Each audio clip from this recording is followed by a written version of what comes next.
안녕하세요. 저는 40대 주부입니다. 저는 어려서부터 우리 집이 다른 집들과는 조금 다르다는 걸 눈치챘어요. 물론 경제적으로도 좀 어려웠죠. 새 옷에 새 학용품, 물질적으로 풍족했던 다른 친구들과 달리 저는 새 물건을 가져본 적이 없었거든요. 옷은 항상 아버지가 의류 수거함에서 구해다 주셨어요. 책상이나 의자 같은 가구도 아버지가 길에 버려진 것들을 주워다가 깨끗이 닦아서 방에 놓아주셨죠. 아버지는 거리를 청소하는 환경미화원이었거든요. 근데 우리 집이 친구들 집과 가장 다른 점은 바로 엄마가 아버지를 너무 싫어하신다는 거였어요. 어린 제 눈에도 보일 정도로요. 내가 전생에 무슨 죄를 지어서 네 아빠 같은 남자를 만났을까? 쓰레기 냄새도 싫고 주워온 물건들도 싫고 다 싫다. 아버지는 어린 제가 봤을 때는 좋은 남편이었어요. 언제나 엄마 기분을 살피고 뭐든지 다 맞춰주려고 노력하셨거든요.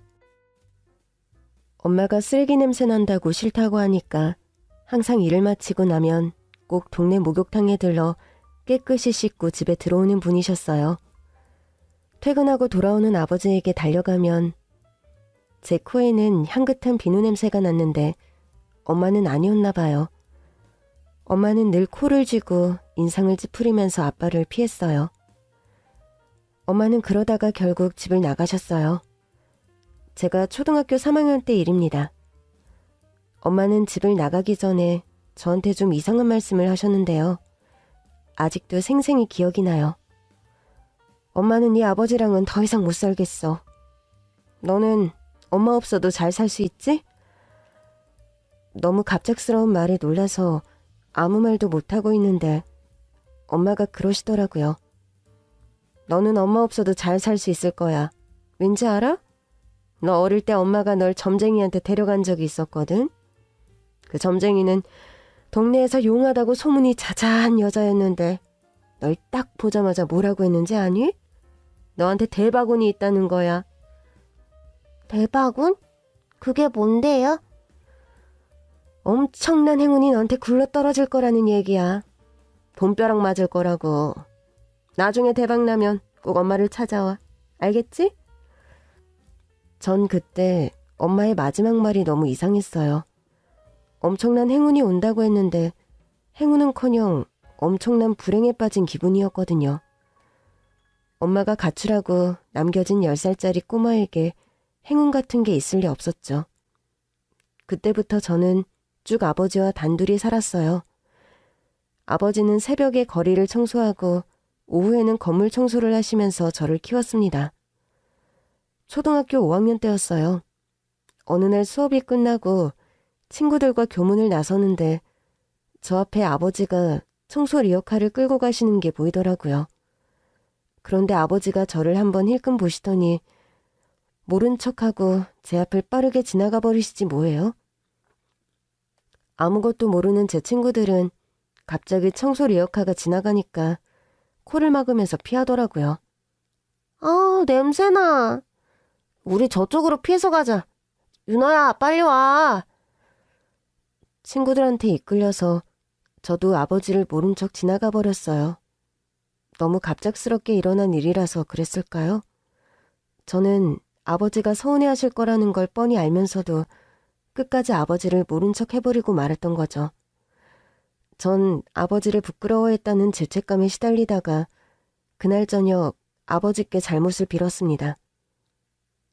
아버지, 아까 우리 학교 앞에 오셨었죠? 봤니? 너 창피할까봐 모른 척하고 지나갔는데? 아는 채 못해서 죄송해요, 아빠. 갑자기 아버지 만나니까 좀 당황스러워서. 괜찮다. 밖에서 아버지 봐도 모른 척 인사 안 해도 괜찮아. 괜히 인사했다가 너한테 곤란한 일이 생기면 어떻게 하니? 그런 일이 왜 생겨요? 아니야. 혹시 모르니까 인사하지 마. 집에서 맨날 보는데 밖에서 모른 체 좀 하면 어때? 아버지는 다 이해해. 아니에요, 아버지. 앞으로는 어디서든지 아버지 리어카가 보이면 바로 달려갈 거예요. 애들한테도 다 얘기할 거예요. 우리 아버지라고.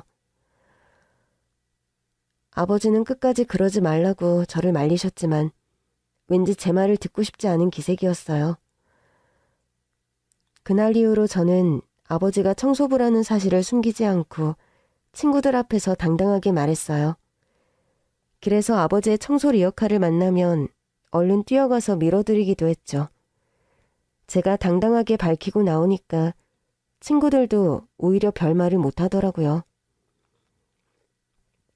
그런데 제가 고등학생이 된 어느 날 이상한 일이 벌어졌어요. 집에 돌아올 시간이 아닌데 아버지가 갑자기 집에 들어오신 거예요. 벌써 오셨어요? 오늘은 퇴근이 빠르시네요? 아니다. 못 찾을 게 있어서 잠깐 들른 거야. 일을 하는 도중에 돌아오신 듯 씻지도 않고 급하게 집에 오신 아버지는 옷장 깊숙이 넣어두었던 엄마의 겨울 외투와 옷가지들을 허둥지둥 가방에 쑤셔 넣으시더라고요. 아버지, 그건 엄마 옷 아니에요? 그건 왜 챙기세요? 나중에 얘기해 줄게. 지금은 급해서. 금방 다녀올게.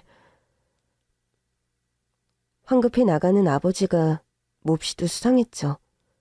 혹시 엄마를 찾은 거 아닐까? 불현듯 엄마 생각이 뇌리를 스쳤습니다. 저는 재빨리 아버지를 따라 뛰었죠.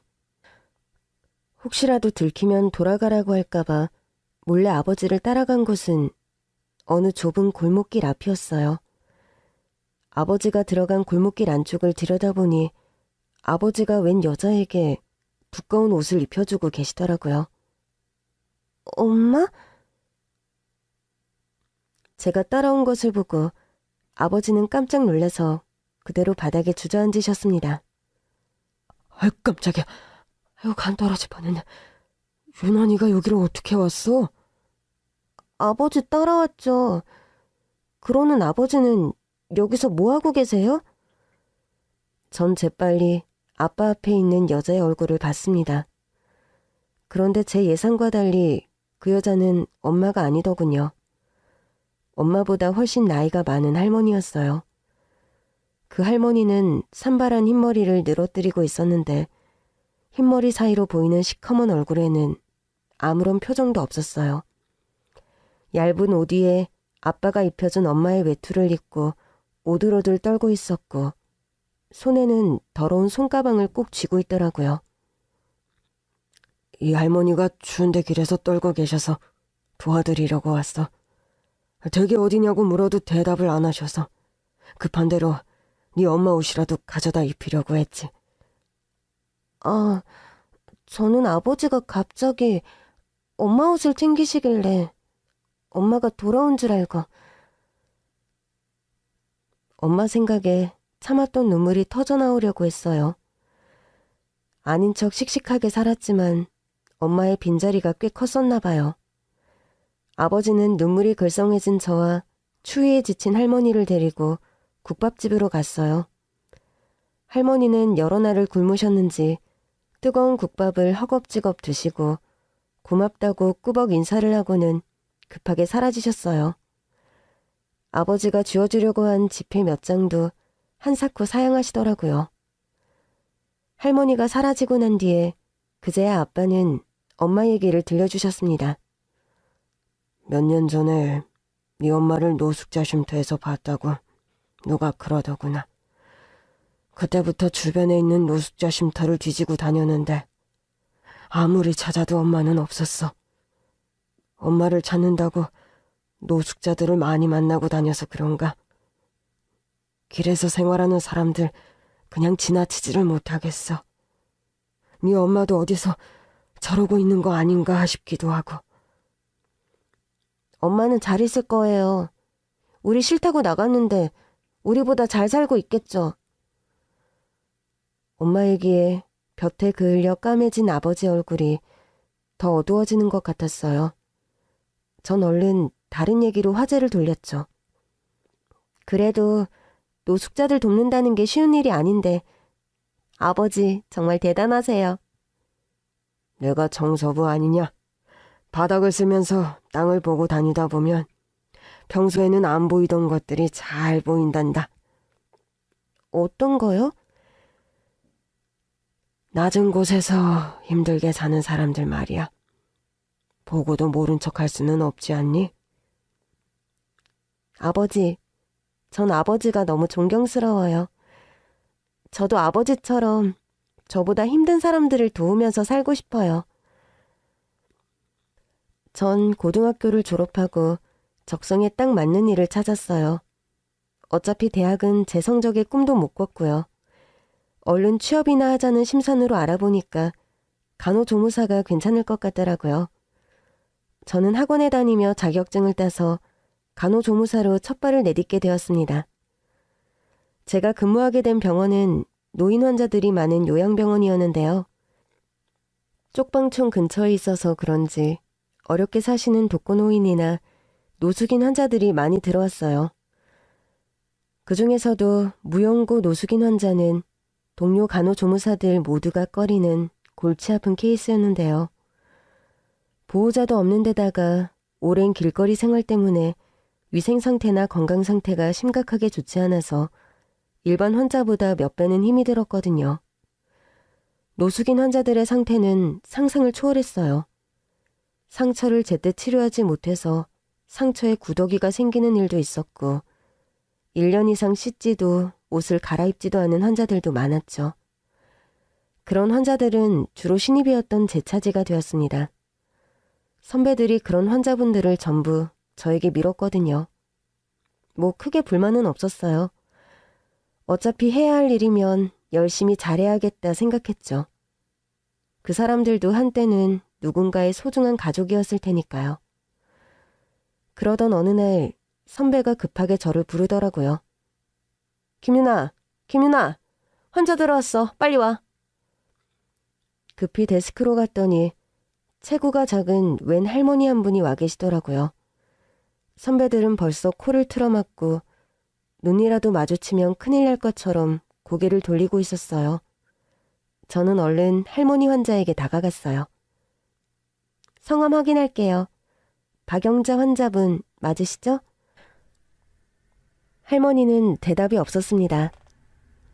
환자복 갈아입으시기 전에 일단 목욕부터 하실까요? 제가 도와드릴게요. 제가 할머니의 팔을 부축해서 샤워실로 데리고 가는데 뒤에서 동료들이 수군대는 소리가 들려오더군요. 비위도 좋다. 난 도저히 건드리지도 못하겠어. 그러게 말이야. 냄새나서 근처도 못 가겠구먼. 대단해. 자기가 무슨 나이팅게일이야? 그게 아니라 제 코가 꽉 막힌 거 아니야? 비염. 자꾸 왜소한 몸을 구석구석 씻기고 환자복을 새로 입혀드릴 동안 할머니는 말 한마디 반항 한 번 없었어요. 그냥 모든 걸 포기한 사람처럼 멍한 눈으로 초점 없이 허공을 응시하고 계시더라고요. 그 후에도 할머니는 전혀 말씀이 없으셨어요. 거리 생활을 오래 하셔서 인지장애가 일어난 건 아닌가 걱정이 됐죠. 할머니, 주사하고 약 드릴게요. 식사 다 하시고 약 드셔야 해요. 지금 영양실조가 너무 심하셔서 식사 다 안 하시면 큰일 나요. 팔에 주사를 놓으려는데 할머니가 어디서 가져왔는지 모를 더러운 쇼핑백 하나를 꼭 끌어안고 있는 거예요. 책 몇 권 들어갈 정도의 사이즈였는데 입구가 딱 접혀 있어서 뭐가 들었는지는 전혀 보이지 않았어요. 근데 할머니가 그 쇼핑백을 너무 소중하다는 듯 품에 안고 계시길래 제가 잠깐 옆으로 치워놓으려고 했더니 난리가 난 거예요. 할머니는 짐승같이 고함을 지르면서 팔에 꽂아놓을 인것까지 빼버리셨어요. 안 돼! 이 가방은 절대 안 돼! 손대지 마! 이 도둑년아! 이건 내 전 재산이야! 걱정 마세요, 할머니. 제가 가져가려고 그러는 거 아니에요. 주사 넣으려고 잠깐 옆으로 치워둔 건데. 거짓말 마. 내 거 뺏어가려고 했잖아. 죄송해요. 할머니 물건에 절대 손 안 댈게요. 전 깜짝 놀라 할머니를 겨우 진정시키고 수액도 새로 놓아드렸어요. 깜짝이야. 할머니, 기운이 엄청 세시네요. 밥만 잘 드시면 금방 퇴원할 수 있겠어요. 그리고 말씀도 잘하시네? 저 말하는 거 잊어버리신 줄 알고 걱정했잖아요. 다행이다. 저는 할머니께 깨끗하고 튼튼한 새 봉투를 가져다 드렸어요. 할머니, 쇼핑백이 너무 많이 구겨져서 곧 찢어질 것 같아요. 소중한 물건이니까 여기에 새로 넣어서 보관하세요. 할머니는 미동도 없이 저를 무섭게 노려보기만 하더라고요. 아, 저 나가라고요? 알겠어요. 나갈 테니까 저 안 볼 때 얼른 새 쇼핑백에 넣으세요. 아시겠죠? 그러고 다음 주사 맞을 시간에 다시 가보니까 할머니는 어느새 헝가방은 바닥에 던져놓고 제가 드린 새 쇼핑백에 물건들을 옮겨 담으신 모양이더라고요. 할머니가 저에게 조금은 마음을 연 것 같아서 속으로 흐뭇했죠. 할머니는 찾아올 가족도 친구도 하나 없는 외로운 환자였어요. 우리 요양병원에 들어온 지 석 달이 넘었는데 누구 하나 찾는 사람이 없었죠. 제가 말을 걸어주지 않으면 온종일 말 한마디 할 일도 없었어요. 어쩌다가 나이도 많으신 할머니가 가족도 자식도 없이 혈혈단신으로 길에서 떠도는 처지가 되었을까. 전 할머니 인생이 너무 안타까워서 수시로 들여다보고 할머니가 좋아하는 달콤한 간식거리도 챙겨드렸어요. 근데 하루는 평소처럼 할머니를 찾아뵙고 병실을 나서는데 병실 문 앞에 누가 서 있다가 절 보고는 당황하면서 후다닥 도망치는 거예요. 뛰어가는 뒷모습을 보니 검은 양복을 입은 키가 크고 날씬한 남자였어요. 저기요! 잠시만요! 저는 얼른 그 남자의 뒤를 쫓았어요. 그러나 그 남자는 순식간에 비상계단을 내려가 제 시야에서 사라지고 말았습니다. 저는 동료와 선배들에게 그 남자에 대해서 물어봤죠. 근데 놀랍게도 저만 빼고 모두 그 남자를 알고 있는 겁니다. 너는 박영자님 방에 그렇게 뻔질나게 들락날락하면서 그 사람을 한 번도 못 봤단 말이야? 선배도 그 남자 알아요? 그럼 당연하지. 잘생겼잖아. 그 남자가 나타났다 하면 서로 보겠다고 다들 난리야. 참 이상한 일이었어요.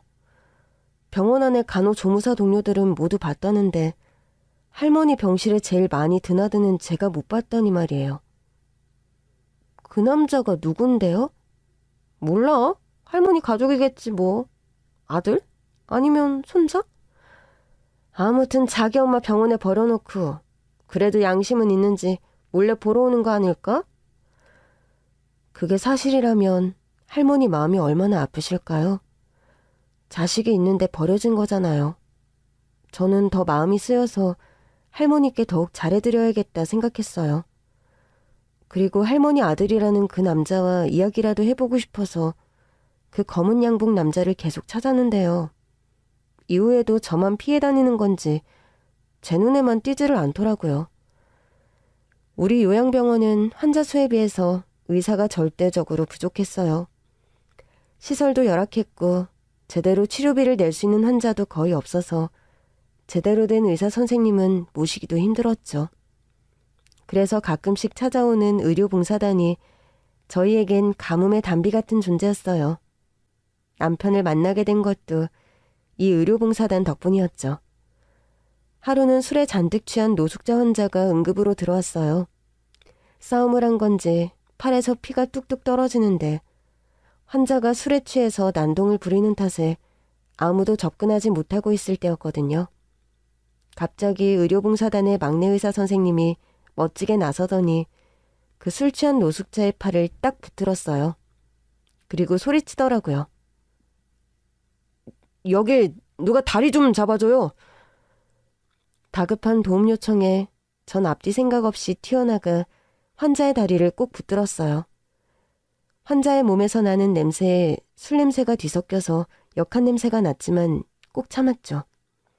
정신없이 의사 선생님을 서포트해서 찢어진 상처를 봉합하고 무사히 치료를 마쳤어요. 근데 치료가 끝나고 나니까 그 봉사단 막내 선생님이 저를 잠깐 보자고 하시는 거예요. 선생님 부르셨어요? 이름이 김유나 씨였나요?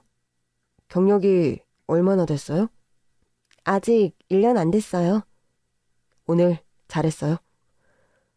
난데없는 칭찬에 얼떨떨해 있는데 선생님이 이상한 말씀을 하시더라고요.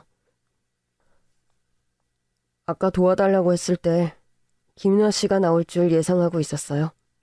네? 어떡해요? 저는 그냥 생각 없이 나간 건데. 항상 굳은 일에는 김유나 씨가 제일 먼저 나서잖아요. 다들 꺼리는 더러운 환자들한테도 한결같이 친절하게 대해주고. 김유나 씨 참 좋은 사람 같아요. 솔직히 제 눈에는 천사 같아 보이네요. 천사요? 설마 그럴 리가요. 농담 같지만 정말입니다. 유나 씨는 날개 없는 천사예요. 저 사실 오랫동안 유나 씨를 지켜봐오고 있었어요. 오늘 엄청 용기 내서 고백하는 건데 어때요? 유나 씨만 괜찮다면 저랑 한번 만나볼래요? 이렇게 해서 저는 얼떨결에 남자친구가 생겼답니다. 남친은 큰 대학병원 의사였는데 의사로서 자신이 가진 것을 조금이라도 나누고 싶다면서 여기저기 의료봉사를 많이 다녔어요. 저도 병원 쉬는 날에는 남친과 함께 의료봉사를 다니면서 데이트를 했죠. 남친은 정말 배울 점이 많고 존경할 만한 사람이었어요. 저도 남친한테 어울리는 사람이 되고 싶어서 열심히 공부하고 환자들 돌보는 데 힘을 보탰답니다. 그렇게 좋은 만남을 이어가던 저희 둘은 드디어 결혼을 하게 되었어요. 그런데 신혼여행 갔다가 돌아와 보니 박영자 할머니 건강이 많이 나빠져 있는 거예요. 이 환자분 이대로 두면 진짜 위험할지도 몰라. 일단 우리 병원으로 옮겨서 더 적극적으로 집중 치료를 해봐야 할 것 같은데. 필요하면 수술도 하고. 신경 써줘서 너무 고마워요, 여보.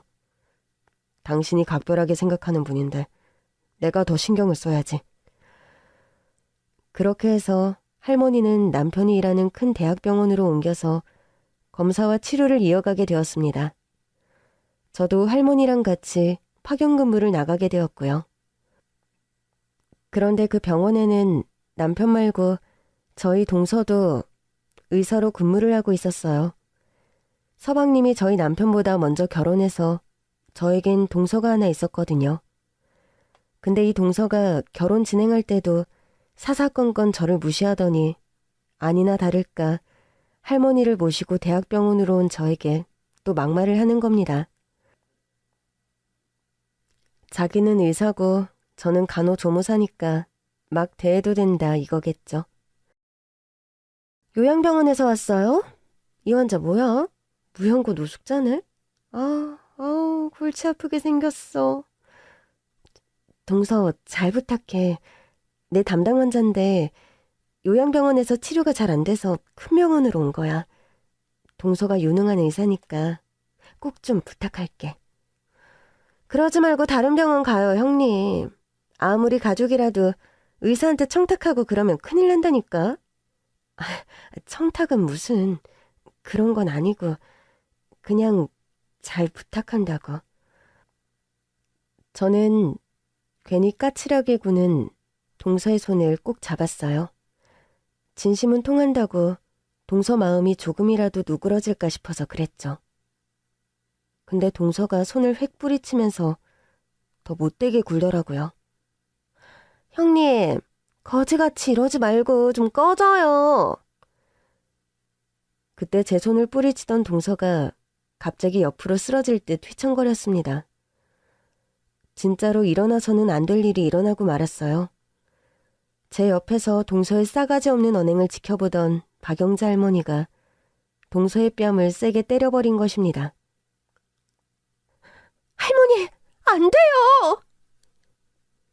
저는 너무 깜짝 놀라 비명을 질렀죠. 솔직히 동서가 뺨 맞은 건 조금 속이 시원했지만 말이에요.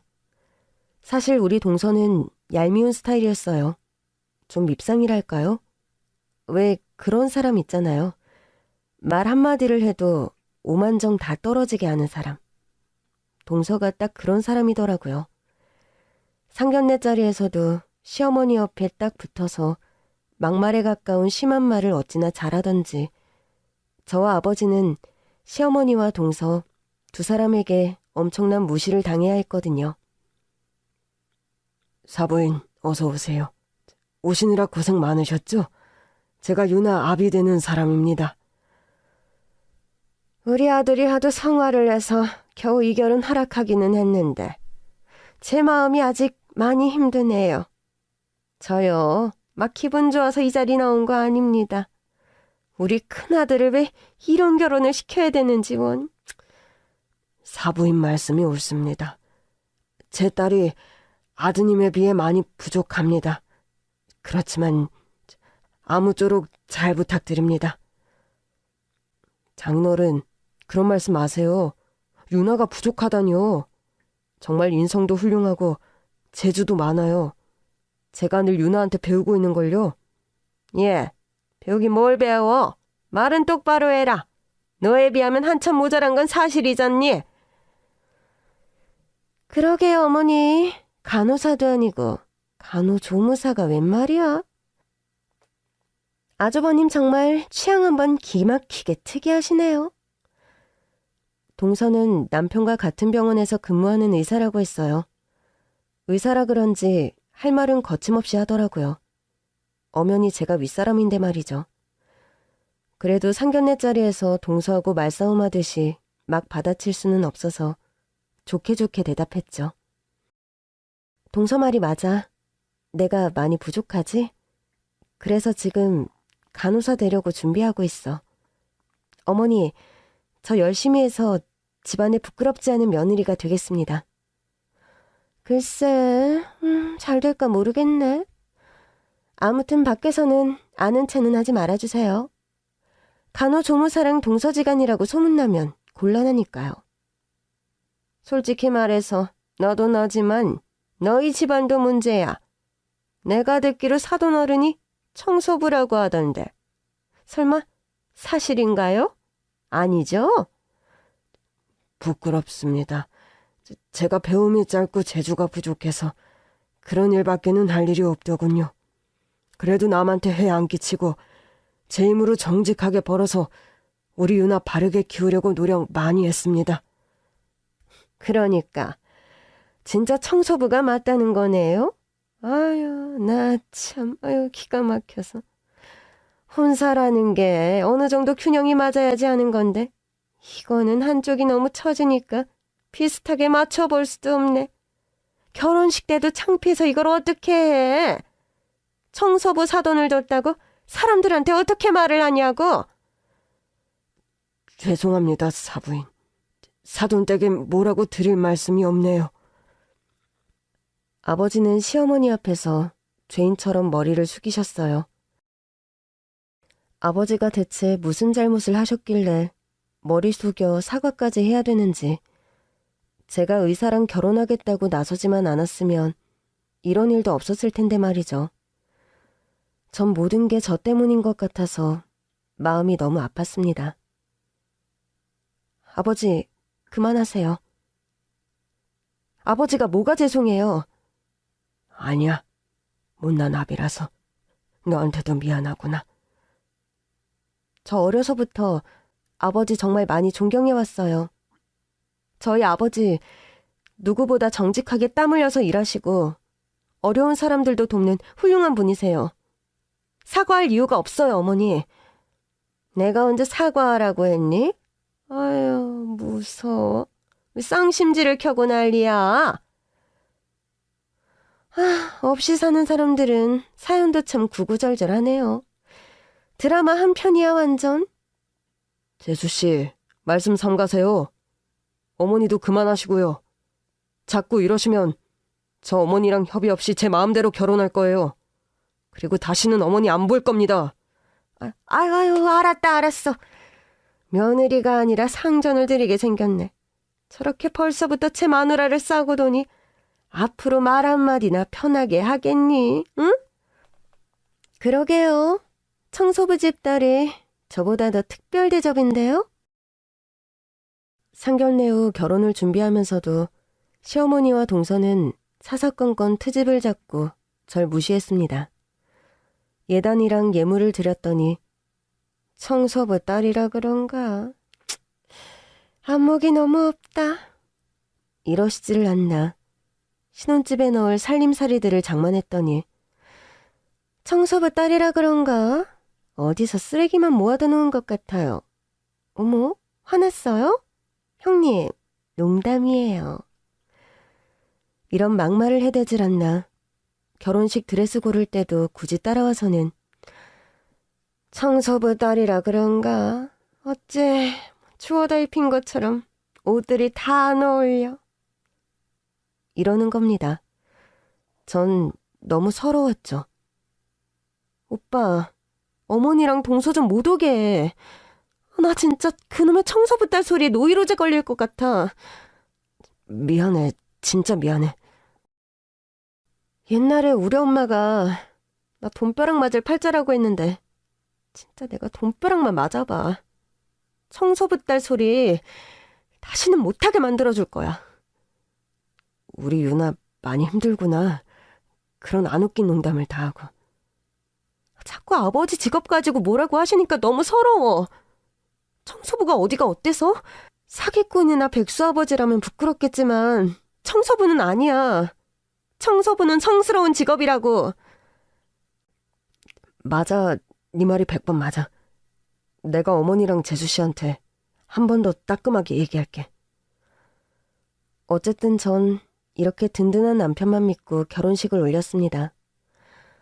남편만 내 편이면 시어머니와 동서 구박쯤이야 어떻게든 이겨낼 수 있을 것 같았거든요. 그런데 신혼여행을 마치고 돌아와 보니 박영자 할머니 건강이 급격히 나빠져 있었던 거죠. 할머니, 회복이 안 되고 자꾸만 나빠져서 어떡해요. 늙은이가 뭘 어떡해. 죽기밖에 더 하겠어? 무슨 말씀을 그렇게 하세요. 제가 이렇게 열심히 간호하는데 돌아가시긴 왜 돌아가셔요? 그런 일 절대 없어요.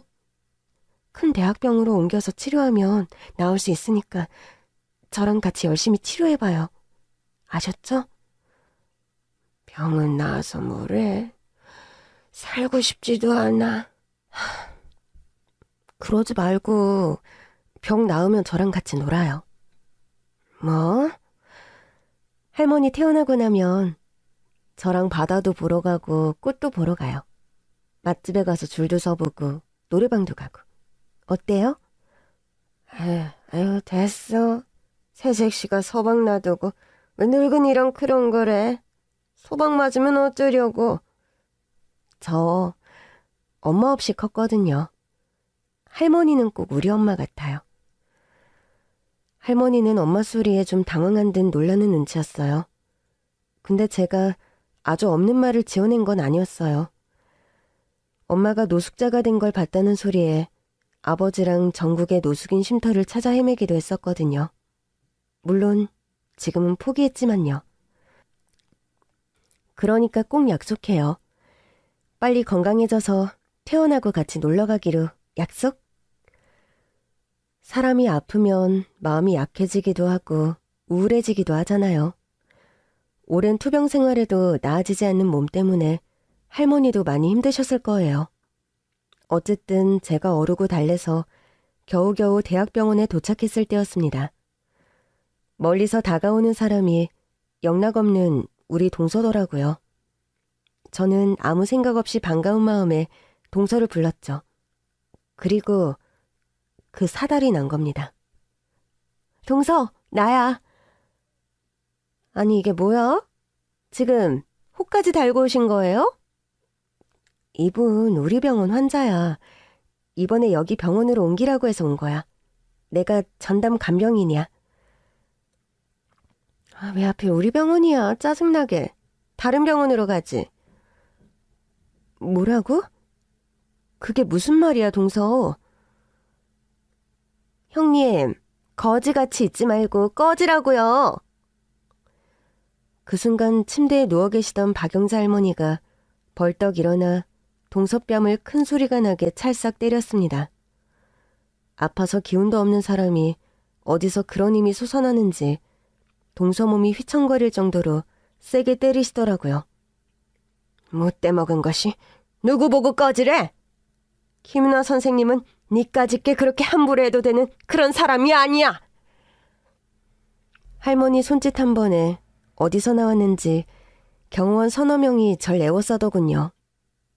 이게 도대체 무슨 상황인지 어안이 벙벙해져 있는데 경호원들 사이로 검은 양복의 남자가 또 나타난 겁니다. 아, 할머니 아들이 여기까지 따라왔구나. 오늘은 반드시 저 남자를 잡아서 할머니 가족을 찾아드려야겠다. 전 잽싸게 그 검은 양복 입은 남자의 옷자락을 붙잡았습니다. 그 남자는 이번에는 도망가지 않고 순순히 잡히더군요. 당신 박영자 할머니 아들이죠? 여긴 왜 따라왔어요? 이거 놓고 말씀하시죠. 저는 박영자 할머니 아들이 아닙니다. 네? 아들이 아니면 뭐예요? 손자? 당신 정체가 도대체 뭐냐고요? 전 박영자 사모님 비서입니다. 사모님 비서라고요? 비서라는 남자가 들려준 이야기는 충격 반전 그 자체였습니다. 사모님은 원래 이런 데 계실 분이 아닙니다. 노숙자는 더더욱 아니고요. 말도 안 돼. 그럼 박영자님이 대체 누구란 거예요? 중소기업 대표를 지내신 저희 회장님의 사모님이시죠. 네? 회장 사모님? 근데 왜 가족도 없이 혼자서 병원 생활을 하시는 거죠? 분명히 노숙하다가 오셨다고 들었는데요. 할머니의 비서는 믿기지 않을 만큼 놀라운 얘기를 저에게 들려주었습니다.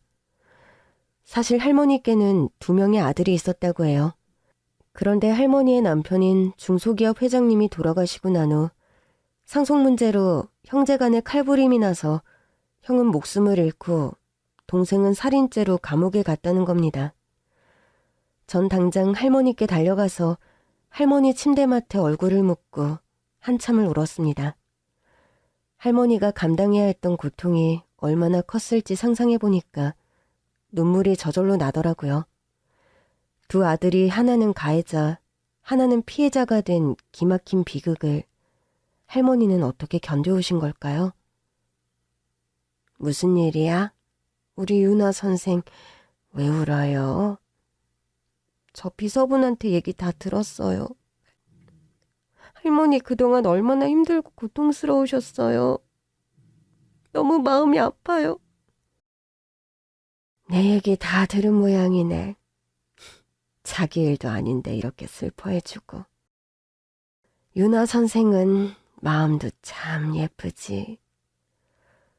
할머니는 담담하게 2 아들 이야기를 들려주셨습니다. 2 아들이 다 착했어. 아버지 재산 갖고 싸우고 그럴 애들은 아니었는데 돈이라는 게 참 무서운 거예요. 사람을 아예 딴 사람으로 만들어버리더라고. 그때만 생각하면 아직도 숨이 안 쉬어져. 근데 노숙 생활을 왜 하신 거예요? 그 집에 도저히 있을 수가 없더라고. 너무 무서워서. 그 집에 있으면 자꾸만 그날 사고가 떠올라서 견딜 수가 없었어. 생각을 해봐요. 그 집에 남편이랑 나랑 아들 2이랑 넷이 살았는데 1-2달 사이에 나 빼고 셋이 다 잘못된 거야. 그것도 아들 2은 저희끼리 싸우다가 그랬으니 얼마나 기가 막힌지. 무작정 밖으로 나와서 떠돌았지. 밖에 있으니까 몸은 고달파도 차라리 낫더라고. 사고 현장을 안 봐도 되니까. 그러다가 큰일이라도 나면 어쩌시려고요. 차라리 큰일이 났으면 좋았지. 맨정신으로는 견디기가 힘들어서 미친 사람처럼 정신줄 놓고 살아보려고 했는데 그것도 마음대로 안 되더란 말이지. 오히려 정신이 점점 더 또렷해져 사고 때 기억이 안 없어지는 거야. 그래서 남편 저승길이나 따라가자 싶어서 밥을 굶기 시작했는데 며칠 지나서 정신 잃고 쓰러졌다가 일어나 보니까 요양병원이었어. 그 병원에서 유나 선생이 날 살려놓은 거지. 병원에서 약 잘 드시고 치료 잘 받으니까 좋아지신 거지. 제가 뭐라고 할머니를 살려요. 저 그런 능력 없어요. 간호조무사 주제에 무슨. 아니야. 유나 선생이 나 살린 거 맞아. 정말 몇 달 만에 사람의 온기를 느껴보는 것 같더라니까. 선생님이 나같이 더러운 노숙자 노인네를 지극정성으로 돌봐주는 것을 보고 정말 감동했어요. 생판 모르는 남한테 어떻게 그렇게 진심을 베풀 수가 있는지. 유나 선생 덕분에 다시 살아봐야겠다는 용기가 생긴 것 같아. 그러니까 이번에도 치료 잘 받으셔서 빨리 퇴원하세요. 퇴원하고 저랑 한 약속 꼭 지키셔야 해요. 알았어. 내가 얼른 나와서 유나 선생한테 은혜도 갚아야 하지. 저와 할머니는 말없이 서로를 꼭 끌어안아 주었어요. 내가 엄마 같다고 했지? 네. 물론 우리 엄마는 좀 차가운 편이었지만요. 할머니는 그냥 왠지 모르게 엄마 같은 느낌이 나요. 따뜻하고 포근하고. 제가 엄마 사랑을 많이 못 받고 자라서 그런가 봐요. 나도 아들만 키워봐서 그런지 딸이 있다면 꼭 이렇겠다 싶었어요. 우리 앞으로 진짜 엄마 딸처럼 서로 위하면서 살아봐요. 네, 할머니. 그리고 며칠 후 아버지가 갑자기 제가 있는 병원으로 오신다는 겁니다. 나 오늘 너희 병원에 좀 들른다. 이따 보자. 갑자기 왜요? 아버지 어디 아프세요? 아니, 뭐 그런 건 아니고 이서방도 거기서 일하고 또 우리 딸 큰 병원에서 일하는 모습도 좀 보고 싶어서. 아빠가 해준 것 하나도 없는데 잘 커서 제아까리만이 너무 자랑스럽다, 우리 딸. 아버지도 참, 남들이 들으면 내가 무슨 의사인 줄 알겠어요. 네가 그렇게 큰 병원에서 사람 목숨 살리는 일을 하고 있는데 의사면 어떻고 간호사면 어떻고 간호조무사면 또 어때? 아빠가 보기엔 다 똑같이 중요한 사람들이야. 이렇게 해서 아버지가 대학병원으로 오셨습니다. 저 일하는 모습을 보신다고 굳이 병실까지 올라와 보겠다고 하셔서 어쩔 수 없이 허락했죠. 그때는 면회 제한이 있던 시절도 아니었고 또 할머니께 아버지를 소개해드리고 싶었거든요. 할머니, 저희 아버지가 할머니랑 인사 나누고 싶다고 하셔서 모시고 왔어요. 그런데 누워 계시던 할머니가 아버지를 알아보시고는 갑자기 자리에서 벌떡 일어나시는 겁니다. 할머니는 다급하게 김비서를 호출하셨습니다. 언제나 할머니 곁에서 그림자처럼 할머니를 지켜봐주고 여러 가지 일을 도맡아 처리하고 있는 김비서님은 대학병원에 와서도 할머니 병실 주위를 수시로 오가면서 할머니를 지켜주고 계셨거든요. 언젠가 한번 제가 김비서님한테 이렇게 뒤에서 뒤치작거리 하는 것 힘들지 않냐고 물었는데 김비서님은 씩 웃으면서 대답하시더라고요. 돈 받고 하는 일인데요, 뭘. 김비서님은 중소기업 대표님이 갑자기 돌아가시는 바람에 대표 자리에 오르게 된 할머니를 도와서 회사 일을 계속 처리해오고 있는 모양이더라고요. 저는 몰랐는데 할머니 병실이 곧 대표 사무실이었던 거죠. 김비서, 얼른 그거 가지고 와. 그거 말이야. 잠시 후 김비서가 가져온 것은 할머니가 늘 품에서 놓지 않았던 쇼핑백이었어요. 너무 낡고 찢어져서 제가 새 쇼핑백으로 바꿔드렸던 바로 그거요. 할머니가 쇼핑백 안에서 무언가를 꺼내자 아버지와 저는 까무러칠 듯이 놀랐습니다. 아니지, 이게 왜 여기 있어? 할머니가 이걸 어떻게 갖고 계시는 거죠? 그건 그 옛날 엄마가 집을 나갈 때 두고 갔던 겨울 외투였습니다. 제 얼굴 기억 안 나세요? 저는 선생님 얼굴이 또렷하게 기억나는데. 그때 길에서 만난 저한테 옷도 주시고 국밥도 사주셨잖아요. 알고 보니 할머니는 예전에 고향에서 저와 아버지가 구해주었던 그 노숙자 할머니였던 겁니다. 아이고, 그럼 유나 선생이 그때 그 학생이었구나? 정말 몰라봤어. 유나 선생 얼굴을 기억하고 있었다면 생명의 은인을 바로 찾을 수 있었을 텐데 그랬네. 응? 제가 고등학교 때 갑자기 아버지가 집에 오셔서 엄마 옷가지들을 들고 나가셨던 그날이 떠올랐습니다. 제가 뒤따라 가보니 아버지가 웬 노숙자 할머니에게 엄마의 외투를 입혀드리고 있었는데 그때 그 노숙자가 바로 김영자 할머니였던 거예요.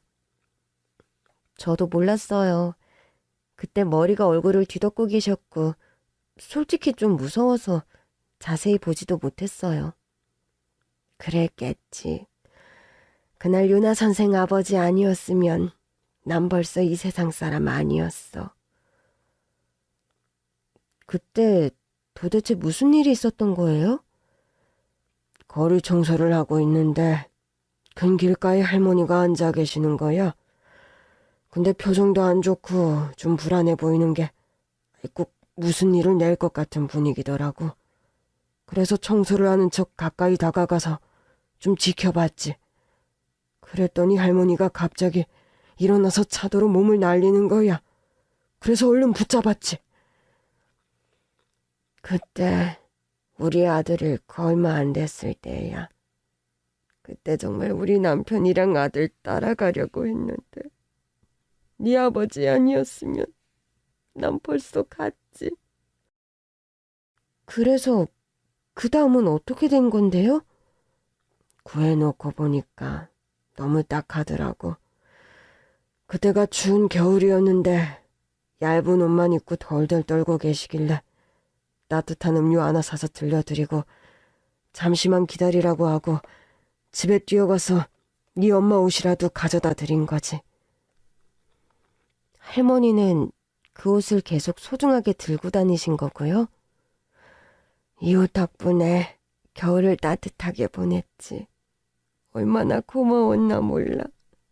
모르는 사람이 자기 목숨 던져서 나를 구해주는 걸 보고 생각했다. 살아야겠다. 모르는 사람이 나를 구해줄 정도로 내 목숨이 소중하구나.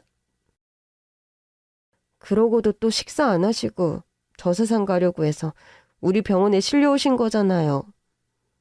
아이 뭐 그때는 유나 선생이 구해줬으니 됐지 뭘. 그러고 보니 아버지랑 딸이 2번이나 내 목숨을 구해주셨네. 이렇게 감사할 때가. 할머니는 아버지의 손을 꼭 잡고 몇 번이고 고맙다고 인사를 하셨어요. 언젠가 꼭 찾아서 보답을 하고 싶었어요. 그때 살려주시고 따뜻한 밥도 사주셔서 저한테 얼마나 큰 힘이 되었는지 몰라요. 덕분에 인생이 지옥 같았는데 이렇게 좋은 날도 누려보네요. 정말 감사합니다. 그때 갑자기 할머니 병실로 동서가 들어와서는 아버지를 보고 한마디 하는 거예요. 뭐야, 청소부가 노숙자 병문안 온 거예요? 끼리끼리 논다더니 진짜 잘 어울리네요. 근데 병실은 너무 어지르지는 마시고요. 아참, 청소부시니까 여기 한번 깨끗하게 쓸고 가면 되겠다. 그쵸? 동서의 막말에 화가 난 할머니는 노발대발하며 동서에게 호통을 쳤습니다. 어디서 또 갑자기 나타나서 말을 함부로 하는 거야? 당장 윤아 선생 아버님께 사과드려요. 의사식이나 돼서 어떻게 그렇게 못 배워먹은 짓만 골라서 하는지. 사과는 무슨, 틀린 말한 거 하나 없구만.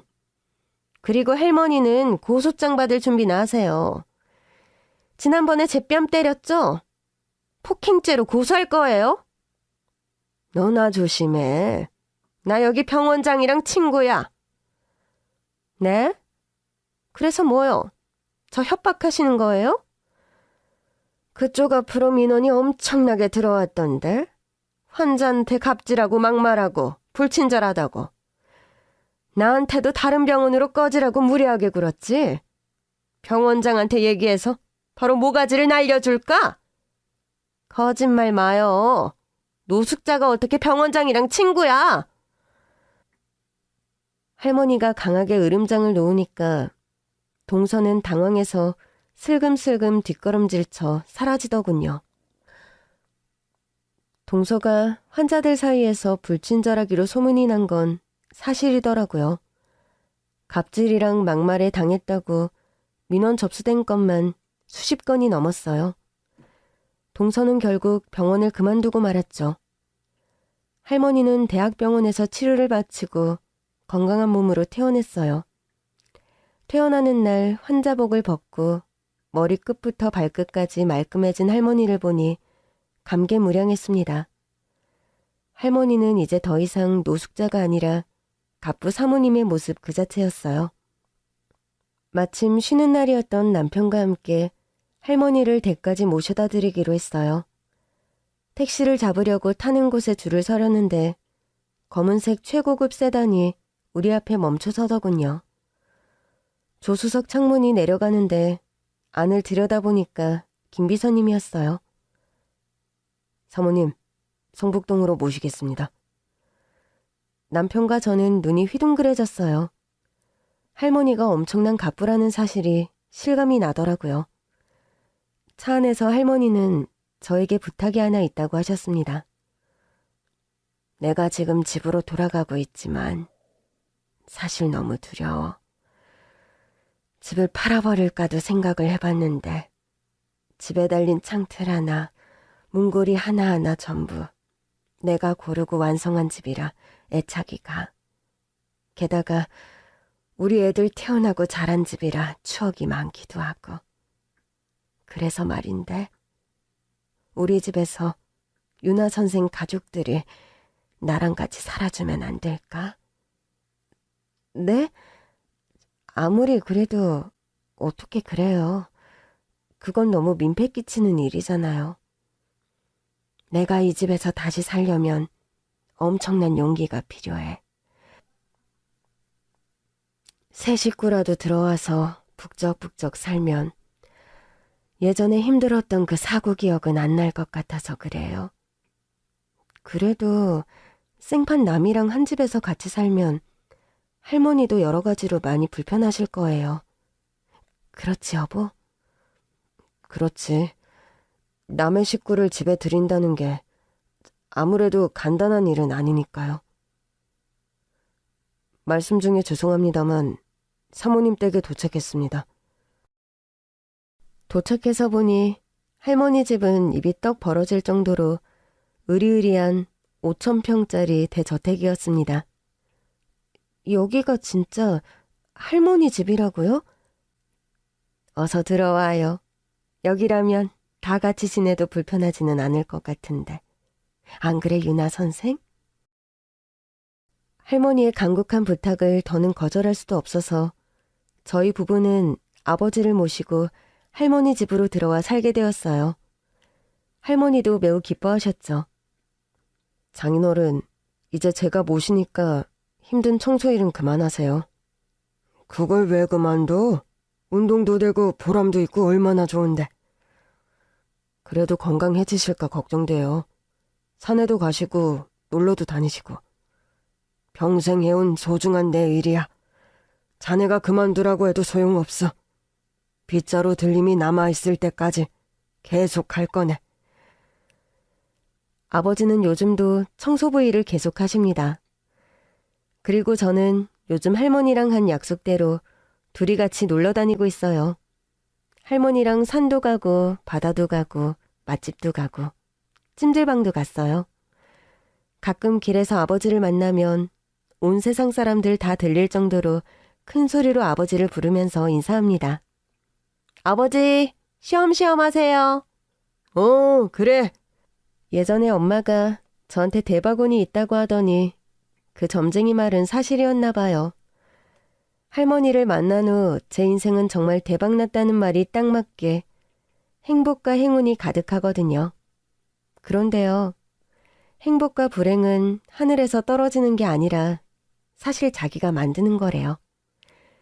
여러분도 행복의 좋은 기운들이 여러분 주위에 가득 들어오도록 항상 밝고 긍정적인 삶을 살아나가시길 바랄게요. 그럼 언젠가 저처럼 대박 날 거예요. 감사합니다.